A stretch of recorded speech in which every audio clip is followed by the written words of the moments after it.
Discussion में सबसे पहली चीज जो आपको करनी है, आपको ग्रुप डिस्कशन को ओपन करना है। सबसे पहले नंबर पे आपको बोलना है। सबसे पहले नंबर पे अगर आप बोलोगे तो आप सबको ये जता दोगे, जो वहां पे पैनल है, जो इन्विजिलेटर्स है, जो इंटरव्यूअर्स है, कि आप प्रोएक्टिव हो, आप एक ग्रुप को लीड करने की क्षमता रखते हो और आपको अपनी क्षमता पे भरोसा है। इसी वजह से आपने सबसे पहले बोलने का चुनाव किया, और यही एक लीडर होता है। और आपको क्लैरिटी भी है अपने थॉट्स की, क्योंकि जो जितना समय लेता है उस चीज पे बोलने के लिए, उसको उतना कंफ्यूजन होता है। इसी वजह से वो समय ले रहा होता है, वो शायद कहीं ना कहीं इन्फ्लुएंस्ड होता है किसी से, या हो रहा होता है। तो जब आप सबसे पहले नंबर पे बोलोगे, आप सबसे ज्यादा नंबर ले लोगे अपने पास। देखो, दूसरी बात ये आती है कि आपको तीसरे, चौथे, पांचवें नंबर पे बोलने का वेट नहीं करना है। जहां आपने ये वेट कर लिया, प्रॉब्लम यही आती है।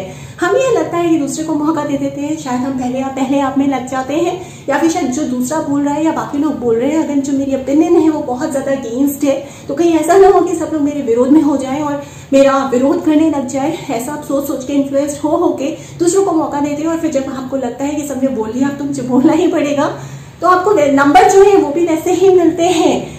इस चीज से पता लगता है कि पहली बात, आप प्रोएक्टिव बिल्कुल नहीं हो। दूसरी बात कि आप में वो जो एक नेतृत्व करने की क्षमता है वो नहीं है। तीसरी बात, आप बहुत ज्यादा कंफ्यूज हो, आप यही सोचते रह गए मैं क्या बोलूं क्या ना बोलूं, दूसरे जो बोल रहे हैं उसके हिसाब से मैं अपने आंसर्स को फ्रेम कर लेता हूं। यानी कि आप अपनी थिंकिंग में, जो आपकी डिसीजन, आपकी जो ओपिनियंस है, उसमें आपको फेथ ही नहीं है। आपको ये लगता है, या आप किसी भी जब भी कभी बोलने का तय करते हो, तो वो जो एक्चुअली है वो आपके थॉट्स नहीं होते हैं, वो किसी और के थॉट्स होते हैं। जहां ऐसी कोई क्राइसिस की सिचुएशन आएगी, जहां पे आपको एक नेतृत्व की क्षमता दिखानी होगी, वहां तो आप पीछे रह जाओगे, आप सोचते रह जाओगे आप क्या करूं क्या ना करूं, अगर ये कर लिया तो दूसरे क्या सोचेंगे। देखो, तीसरी बात, इससे आपको एक और चीज ध्यान में रखनी है कि भले आपने सबसे पहले नंबर पे जीडी में बोला है, लेकिन आपको अपने सहपाठियों को भी मौका देना है। जब वो आपने बोल लिया, बात खत्म हो गई, बाकी दूसरे लोग बोल रहे हैं, इसका ये मतलब नहीं है कि वो बोलते जाएंगे and they will speak for ever. नहीं, जहां आपको ऐप लगता है स्मार्टली, वहीं से टेक ओवर करो। इससे आप उन्हें माइल्डली शो कर रहे हो कि नहीं, पैनल को, जो आपके जजेस हैं, जो आपके इंटरव्यूअर्स हैं, जो आपके इन्विजिलेटर हैं, जो आपको वहां पे नंबर दे रहे हैं बैठ के, कि आप ग्रुप को लेके चलते हो, आप सहपाठियों को सुनते हो। जिस तरह से वो आपको सुन रहे थे जब आपने अपनी ओपिनियंस को या अपने थॉट्स को, बिलीफ को एक्सप्रेस किया था, तो आप अपने सहपाठियों को सुनो जरूर, लेकिन उनको ये मौका मत दो कि वो हमेशा और हमेशा बोलते ना, और फिर आपकी जो सबसे पहली इमेज बनी थी वो कहीं ना कहीं लुप्त हो जाए। देखो, सबसे पहला इंप्रेशन सबसे लास्ट इंप्रेशन होता है। हमने साइकोलॉजी में भी पढ़ा है, ये सारी चीजें इस चीज को सब्सटैंशिएट करती हैं कि आपको सबसे पहले बोलना है, लेकिन इसका ये मतलब नहीं है कि कहीं आप लुप्त हो जाओ। जब आपके सहपाठी बोल रहे हैं तो सही समय पे टेक ओवर कर लो और फिर बोलना शुरू कर दो। हाँ, एक और बात, जब आपके सहपाठी बोल रहे हैं, बहुत सबसे जरूरी बात, हो सकता है वो जो कुछ बोल रहे हैं आपको उस पर हंसी आ रही हो सकता है आप बहुत ज्यादा इरिटेटेड हो रहे हो सकता है आप बहुत ज्यादा चिढ़ रहे हो सकता है आपको बहुत गुस्सा आ रहा हो सकता है आपको बहुत मजाक लग रहा हो सकता है आपको इतना इंटरेस्टिंग नहीं लग रहा हो, लेकिन आपको वो अपनी बॉडी लैंग्वेज से शो नहीं करना है।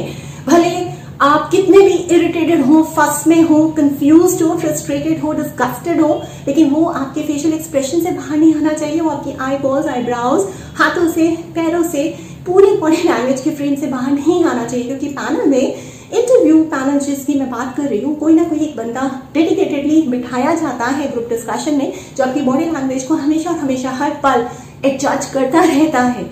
और अगर आप उसको वो सम्मान नहीं दोगे, अगर आप मुंह बनाओगे, साइड टॉक करोगे किसी से और ये दिखाने की कोशिश करोगे कि ये बहुत ही अजीब सी चीज बोल रहा है, मुझे उसमें इंटरेस्ट नहीं है, तो आपके नंबर कट जाएंगे।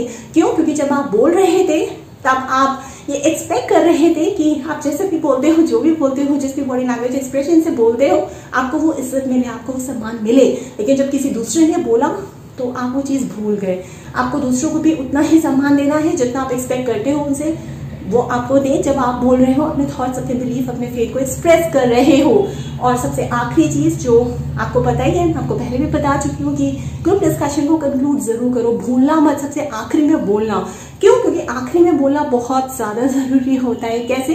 देखो, हम किसी भी चीज को शुरू तो बहुत आसानी से कर सकते हैं, एक्साइटमेंट होता है, थ्रिल होता है, कभी कभी हम बहुत ज्यादा एंशियस भी होते हैं, बहुत कुछ बोल जाते हैं, लेकिन हमें उसकी दिशा आगे नहीं पता होती है। जब हमने बोल दिया स्टार्टिंग में, जीडी ओपन तो कर दिया, लेकिन हमें ये पता चला बाद में कि अरे ये तो डिस्कशन किसी और दिशा में जा रहा है। तो उस दिशा में भी अगर आप छोटी छोटी चीजों को जो आपके सहपाठियों ने बोली हैं उसको ज्वाइन करके एक शेड्यूल बिठा के प्रायोरिटी वाइज आप उसको मैनेज कर सकते हो और एक ऐसा कंक्लूजन दे सकते हो जो बहुत ही उम्दा हो जाएगा।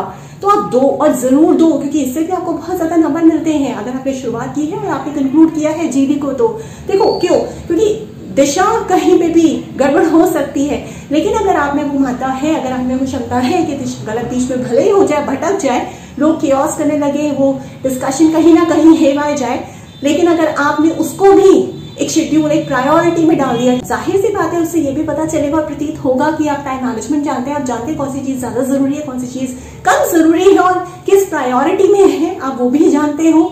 और जो समय की कीमत जानता है ना वो बस और प्लस बाजीगर होता है। तो आओ, अगर और डेप्थ में जानना है तो मेरे साथ एक सेशन बुक करो, व्हाट्सएप करो टॉपिक के साथ। मेरा नंबर है 9311 659 252।